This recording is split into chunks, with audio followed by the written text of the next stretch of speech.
Okay, generous theology. I am here with my good friend Chuck. This is Brock, and we are reading Herman Bavinck's Reformed Dogmatics. We're in Volume 1, and in Part 2, the history and literature of dogmatic theology, and in Chapter 5, Lutheran Dogmatics. Now, Chuck, I come with a confession here, and that is to say, for many years, I did not understand the relationship between the Reformed and Lutherans. And even to this day, I still don't think I fully understand a lot of the important subtleties and nuances. The situation to me seems like when I talk with Lutheran brothers and sisters, it seems like there is so much overlap. And yet, in the smaller percentage of things that don't overlap, those differences are almost hyper accentuated. And I've made the mistake of saying at times something like us Calvinists and Lutherans are so close to each other theologically. And I don't think it's a mistake in the accuracy sense, but in the sense that so much of the dialogue is focused on the distinctions between them, maybe the 5% of differences that are there.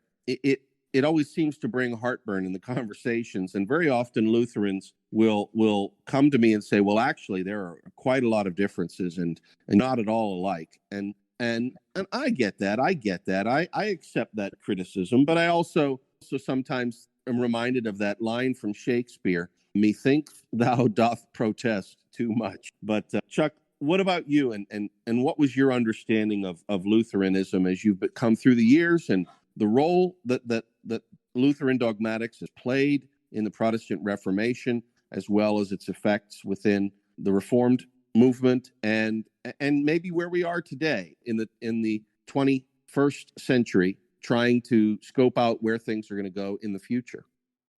Yeah, I think your analysis that we are fairly close and it's only in those 5% of things or so where we're different is accurate.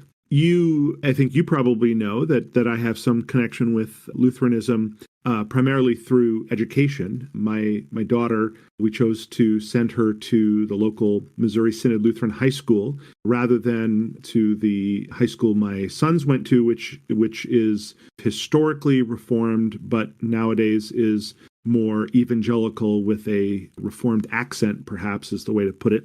And so as a result of that, I wanted and needed to learn much more about Lutheranism, and specifically about confessional Lutheranism, which the Missouri Synod certainly is a confessional Lutheran denomination. And I think in a lot of ways, the Missouri Synod Lutherans, those German Lutherans, conservative, confessional, are a lot like Dutch Reformed folks in that it's an immigrant, primarily an immigrant community from some time ago, that as a result of being an immigrant community was for a long time somewhat sheltered from the rest of the world. Americanism, just as it was in the Dutch Reformed churches, at least the immigrant Dutch Reformed churches, the later ones, was somewhat of a negative thing, as it was for many of the Germans in what became the Missouri Synod Lutheran Church. And because there was this self-chosen willingness to withdraw from the rest of the world to some extent, at least into their own communities,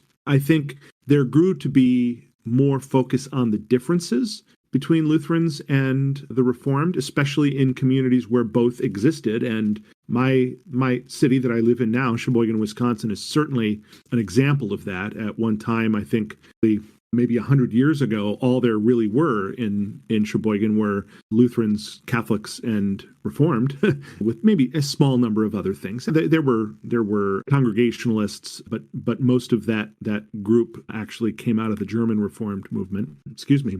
And I spent a lot of time looking into, so what really are the things that are different? And I also learned that not only were things that I had learned about Lutheranism not entirely accurate, but I also found that what Lutherans believed about Reformed folks was not particularly accurate. There were a lot of assumptions made on both sides. Reformed people tend to think Lutherans are just basically quasi-Catholics, and a lot of Lutheran people think that Reformed folks are quasi-Baptist, evangelical, Arminian, that sort of that way of thinking. And of course, neither is true. The other interesting thing is that I think that what is added to this is, I think, some of the history in the United States of confessional Lutheranism and in confessional, at least continental Reformed communities, is similar in that there's been some level of strife, some level of divisions, sometimes over very minor issues, sometimes not.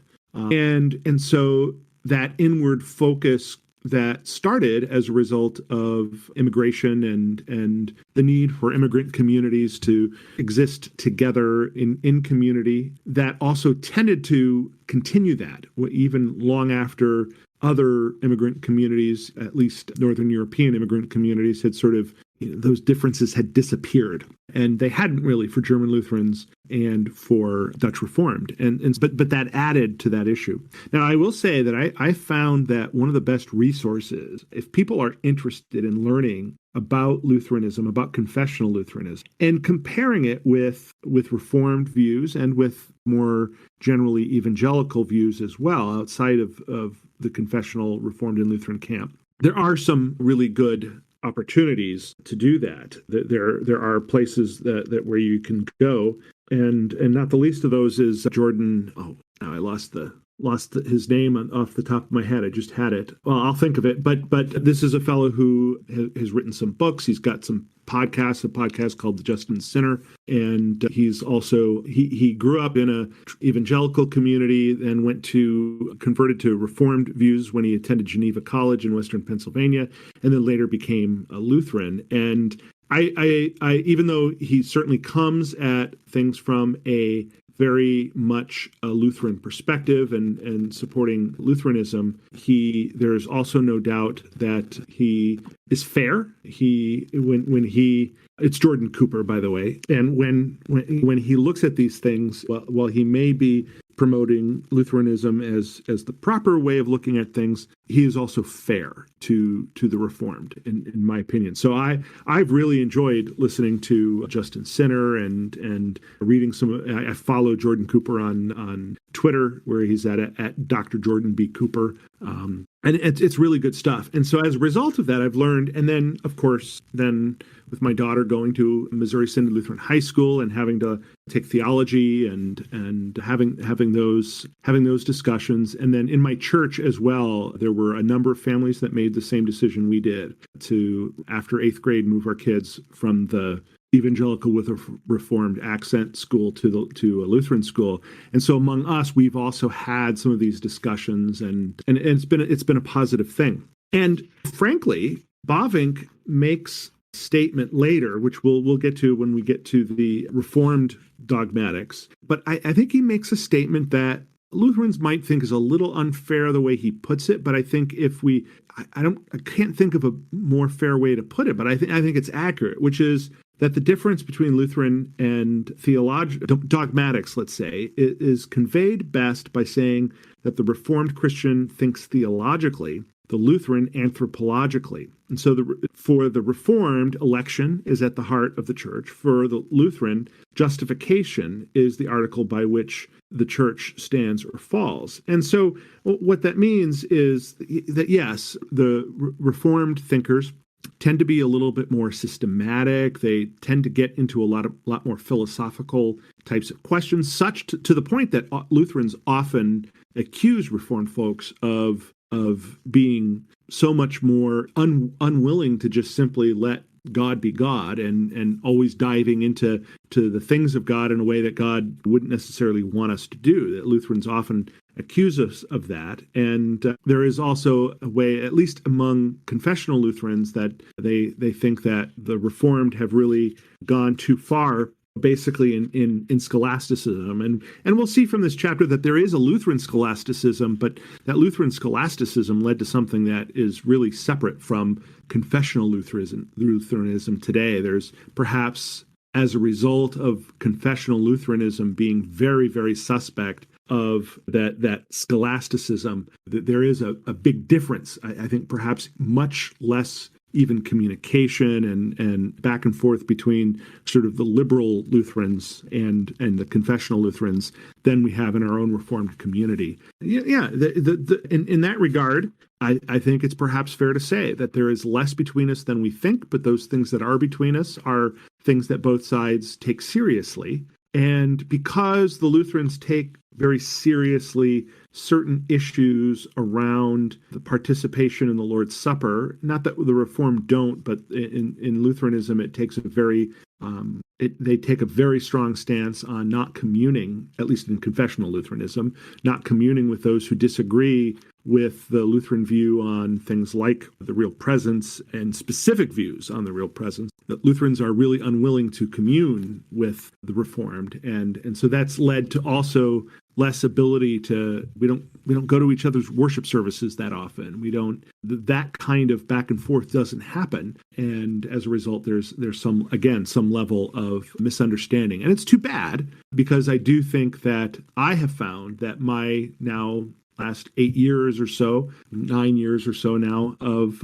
really diving into some Lutheran theology and learning more about Lutheranism. I just find that there is so much that we could learn from each other, not necessarily agree with. I will say that on some issues, even where there is a difference among the Reformed, it probably helps that in the traditional Dutch Reformed tradition, which is very much tied to the Heidelberg Catechism, there's maybe a touch more connection to Lutheran ideas than say in Scottish and English Presbyterianism. But that being said, there's still so much that we could learn from each other. And while this is a fairly thin chapter, and the chapter really doesn't deal much with confessional Lutheranism, because really talking about primarily Lutheran scholasticism, which led to a lot of the liberalism that we saw in the 19th century in Germany.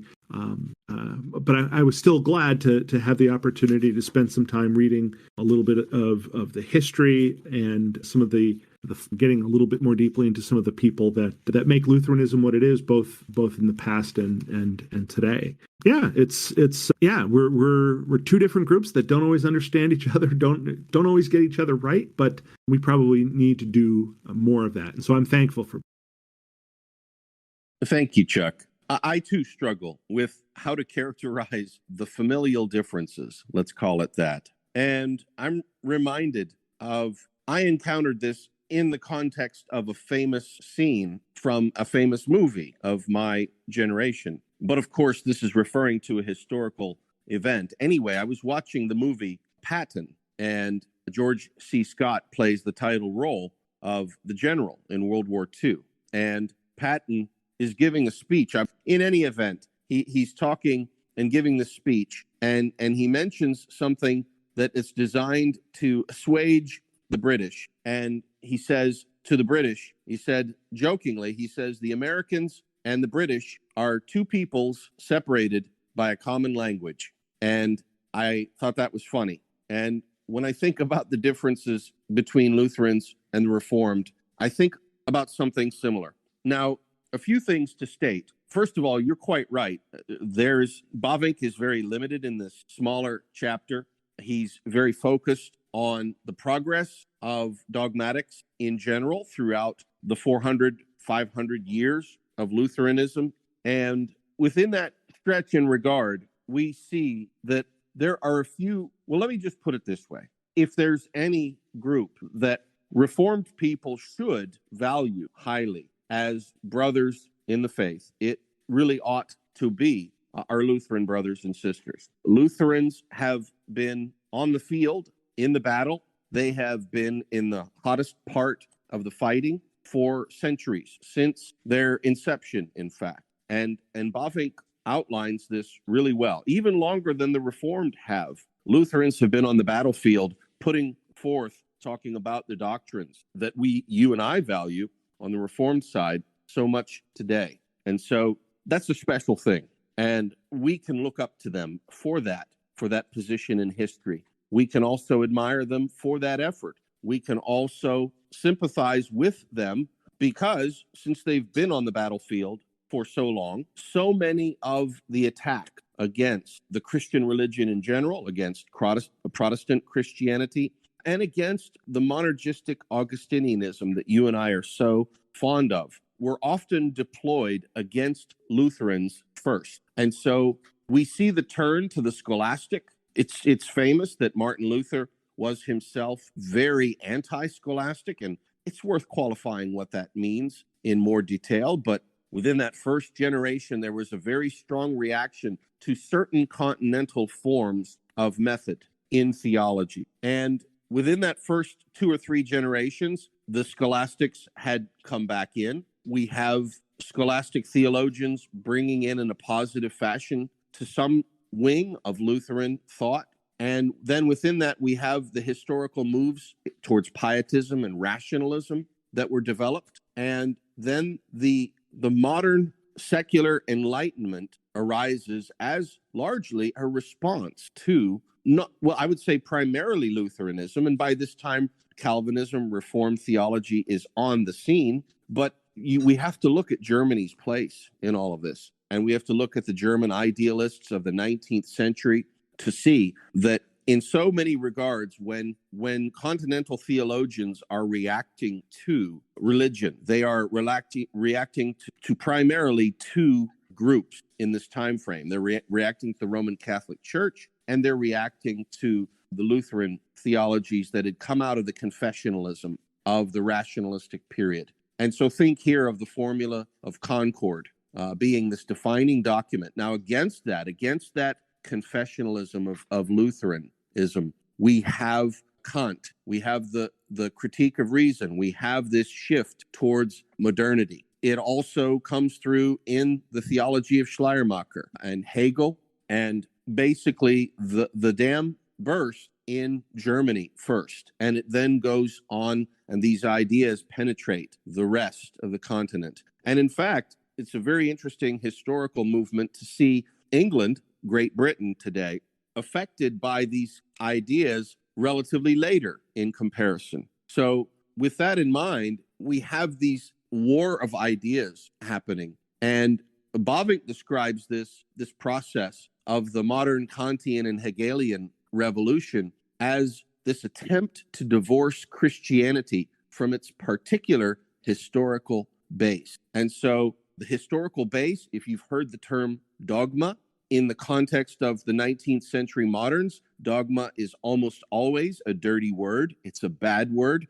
It refers to this tribal knowledge that has come up in the past, back when we were less enlightened, back before we knew about things like science, before we knew about things like critical thinking, rationality, etc. And so dogma represented something to be eschewed and avoided.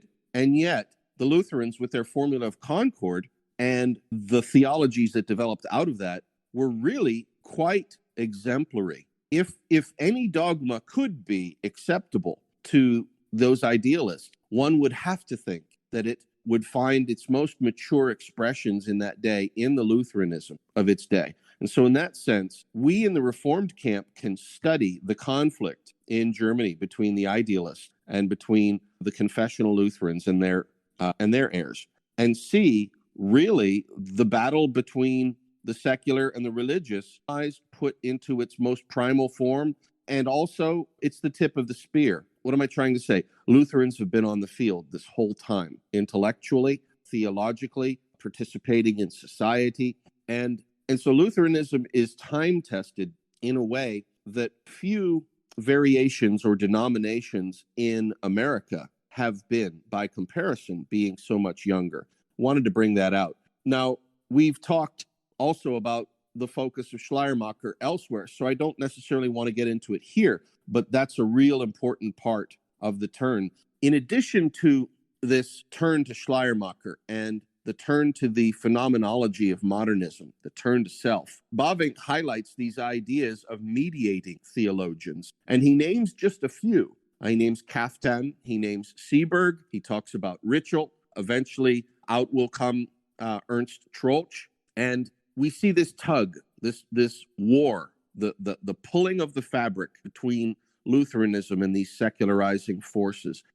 And Chuck, without meaning it in a pejorative fashion, we have to wonder if Lutheranism came out on top in this battle.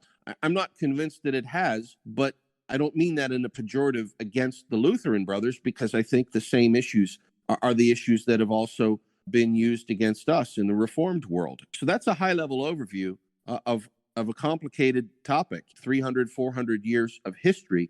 How would you build on some of those major themes, and what were some of the perspectives that you brought to it when you were reading through the chapter?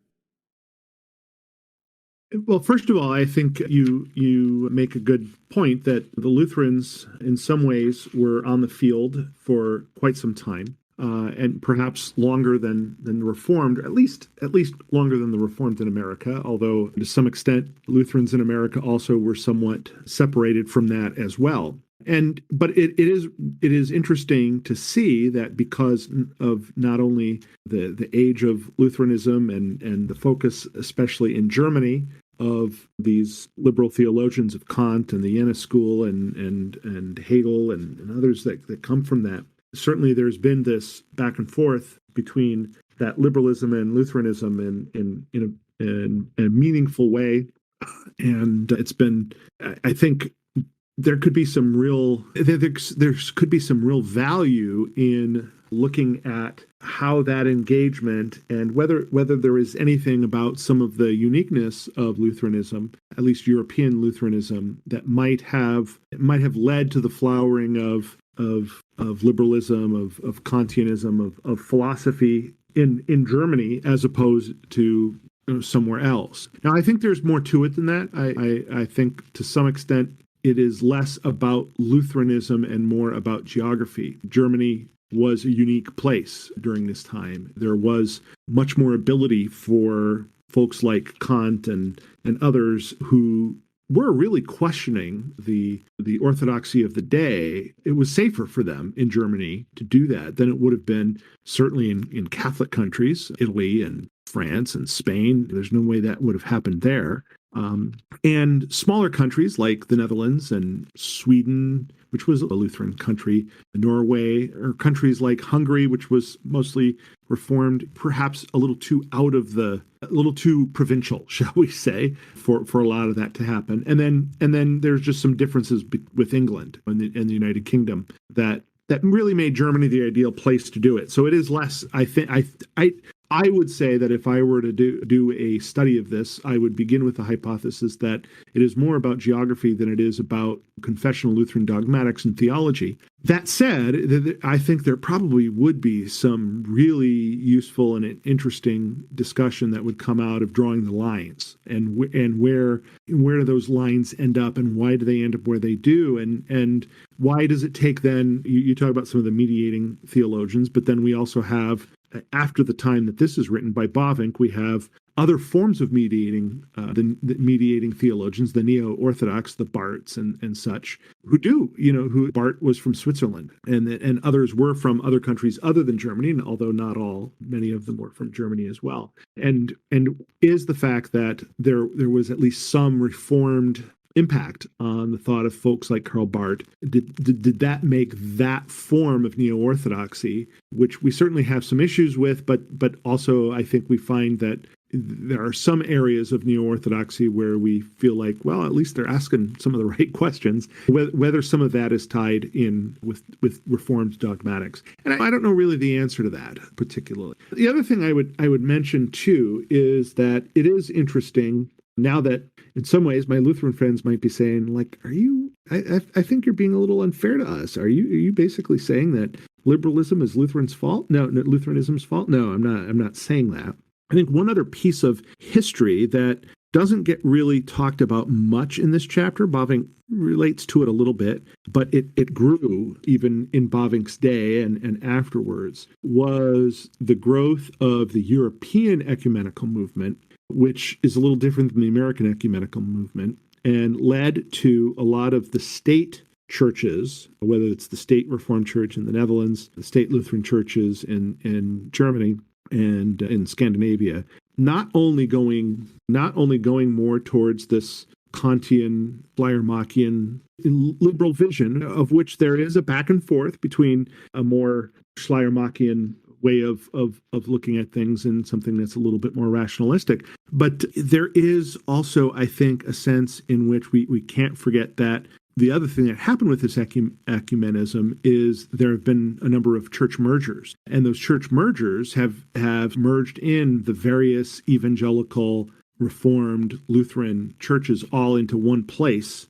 And to some extent, the erasure of some of the divide led to not only an erasure of the divides between particular Lutheran and Reformed and other ways of thinking, but it also led to an erasure of any concern about dogmatic theological study. Really, the triumph of the separation of theology from philosophy, and not only the separation of theology from philosophy, but then the marginalization of theology and the triumph of rational philosophy, whether it is in the more rationalistic form of Kant, or whether it's sort of that romanticism of folks like Kierkegaard and Schleiermacher. That erasure of some of those dogmatic divisions has not been a positive thing for the European Church. And there are remnants that remain in the Netherlands. The largest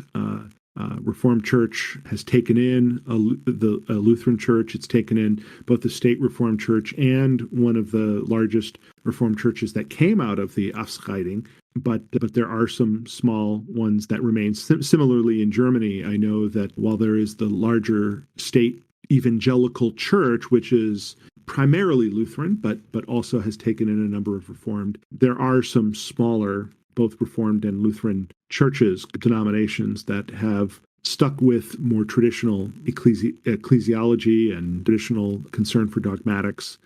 That's just an interesting piece that sort of, I think, ties into Bavinck's history here, both regarding sort of the move, the triumph of philosophy is how Bavinck describes it, and then even the resistance and then revision of Lutheran orthodoxy, where Bavinck talks about these mediating theologians, and these mediating theologians really don't bring us back to a full form of Lutheran orthodoxy, but rather towards a revision of Lutheran orthodoxy. All of that being something that we need to be aware of in the Reformed world here in North America. I'm not always the quickest to jump in and say, danger, danger. We absolutely have to stop these terrible ideas from coming in. I tend to think that engaging with new ideas is better than just ignoring them, because if you simply ignore them, what happens is then you can't refute them anymore because you don't know what they really are. But it also is probably I think, a reminder to us in Reformed churches that continuing to study theology, continuing to focus on our confessions, and even where there are some differences of opinion, bring that the way to deal with those differences of opinion is still by means of Scripture and the confessions is really a real reminder for us, because I think what we see in the paths that Bavinck has traced in this chapter, and we'll see it next time in some of the paths that Bavinck traces in the chapter on Reformed dogmatics and the move away from orthodoxy as well, is that one of the things that was lost as part of that was this willingness to engage in theology rather than merely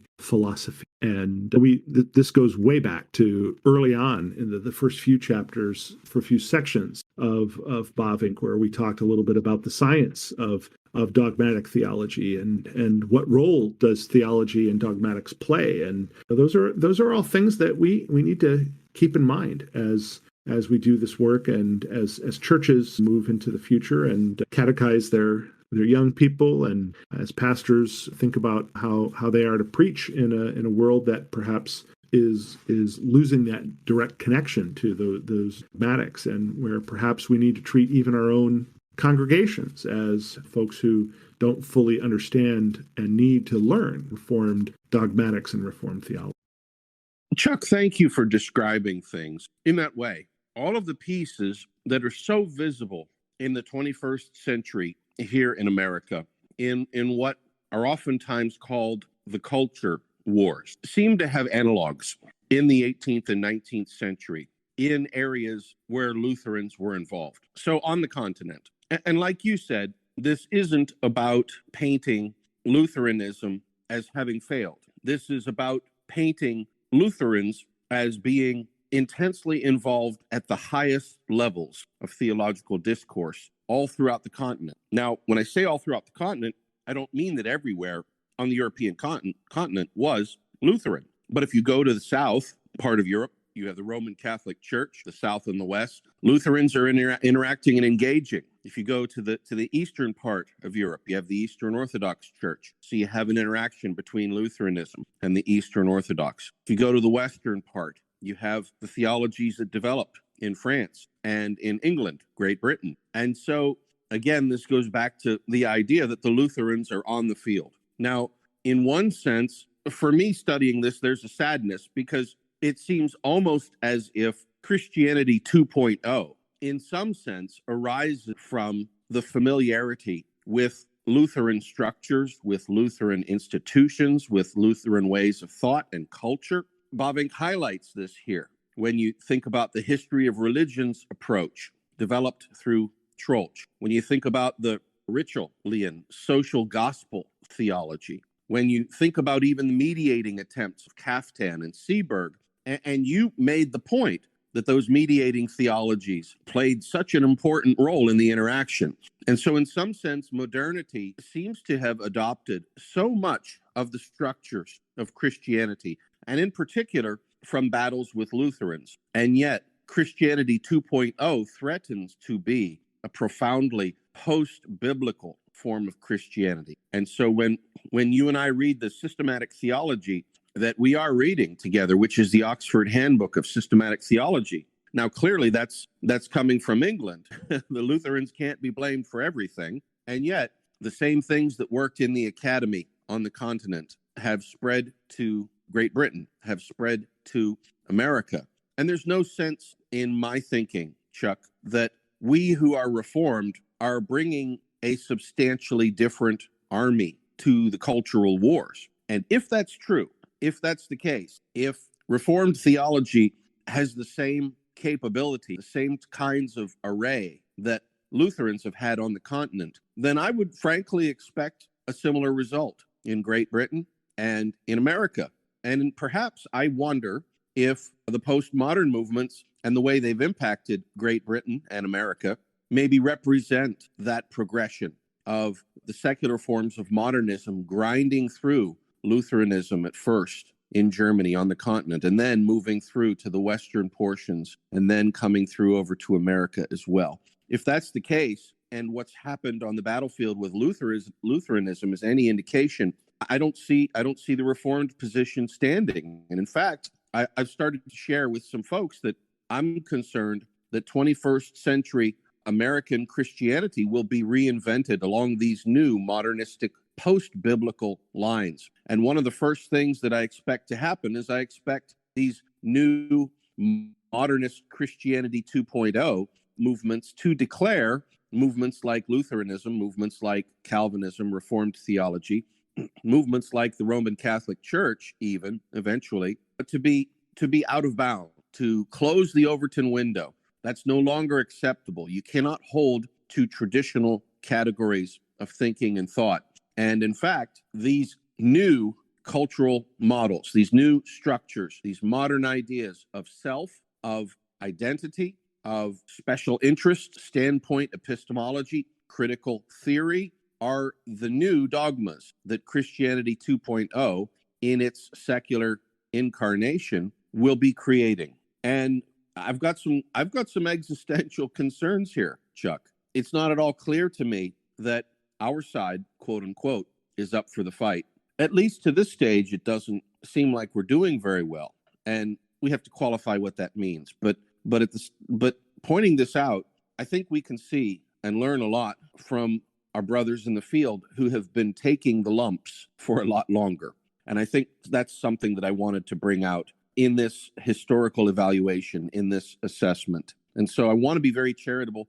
I also want to applaud and commend our Lutheran brothers and sisters. Sometimes when I talk with them on social media forums, there's a feeling that it's always about the Reformed. We're always talking about Reformed this and Reformed that. And it doesn't make sense given Lutheranism's historic position there. And I think there's a good point to be made there. And I think oftentimes we Reformed are slightly insensitive to walk around talking about being the mature Augustinian monergistic Protestantism, when in fact our Lutheran brothers and sisters are waving their arms saying, hey, I'm over here, don't forget about me. And Chuck, I don't want to forget about them. They are our brothers and sisters, and I look up to and I admire and I regard what they've been involved with, and ultimately what they're doing today. I hope that's a charitable assessment of things from this chapter. What were there any other points in this that Bavinck brought out that you really wanted to emphasize as well?